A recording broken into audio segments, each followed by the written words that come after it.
the Black Canyon of the Gunnison, as towering flames rip through its ancient landscape with terrifying speed. What's more alarming is that it has now jumped the rim and is spreading into the canyon itself. An incredibly dangerous and rare scenario.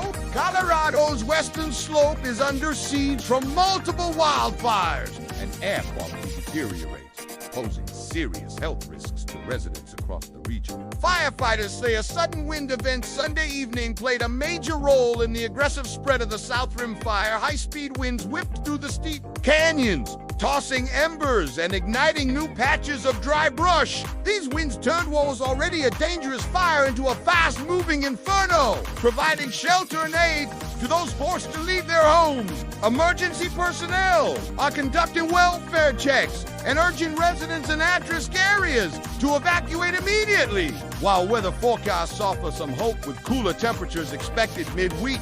But until then, the South Rim fire and its neighboring infernos remain dangerous, unpredictable, and devastating. Fire officials caution that it may not be enough to fully stop the blaze. Social media is flooded with photos and videos of smoke columns rising high into the sky, fire crews battling flames at the edge of cliffs, and families hurriedly packing up their lives. And because of the terrain, with steep cliffs and narrow passages, fire crews are struggling to get close enough to control the flames. Local officials are urging residents to stay indoors, keep windows closed. Drought conditions, higher than average temperatures, and dry vegetation have created a perfect storm for wildfires across the American West. And with climate change accelerating, fire seasons are getting longer, hotter, and deadlier. What used to be seasonal is now becoming and prepare for further evacuations if necessary.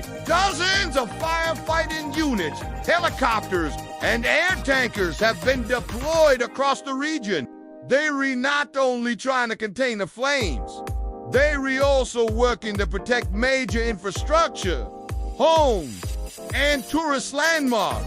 With popular trails, campgrounds, and scenic routes now shut down, local tourism, a major part of the economy, is taking a huge hit for many in these mountain communities. The fires are not only threatening their homes, they're threatening a way of life, each racing through dry terrain made worse by extreme weather conditions. Volunteers are stepping up, neighbors are helping neighbors, and local officials are promising daily updates. Fire behavior analysts are watching conditions closely, especially the wind, which could change direction at any moment, for better or worse. In Dominguez Escalante National Conservation Area, the Sowbelly Fire is now burning over 2,000 acres, threatening delicate ecosystems and hiking trails. Meanwhile, Montrose County is dealing with 2 more fires near the town of Gateway, both of which have now scorched more than 1,000 acres combined. This isn't just a brush fire anymore. It's an ecological and public safety emergency. Black Canyon of the Gunnison National Park has been completely closed, and emergency evacuations are underway throughout Montrose County as fire crews work desperately to protect lives and homes. That's exactly what's happening right now. In a chilling turn of events, the South Rim fire in Colorado has exploded in size due to sudden, aggressive wind gusts, transforming a scenic paradise into a smoldering battleground, as well as the Deer Creek fire, which has already devoured more than 10,000 acres just across the border in eastern Utah. By declaring this emergency, the state can unlock critical funding and resources, including federal assistance, to support exhausted fire crews and assist displaced families. Officials are calling it rapid fire spread, and that's as bad as it sounds.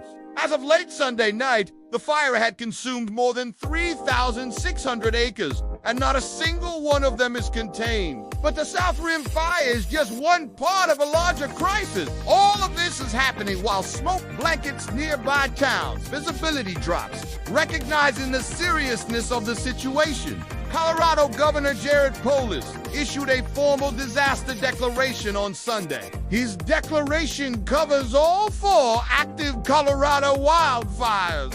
So how did we get here? Experts say these fires are part of a disturbing pattern. For those on the front lines, it's to race against time. Evacuation centers have been set up throughout Montrose County. But even as Colorado faces this crisis, the sense of resilience is strong. The message from authorities is clear. Stay alert, follow evacuation orders, and don't underestimate the fire speed. As of now, no fatalities have been reported, and officials are hopeful that with continued support and coordination, containment can begin in the coming days.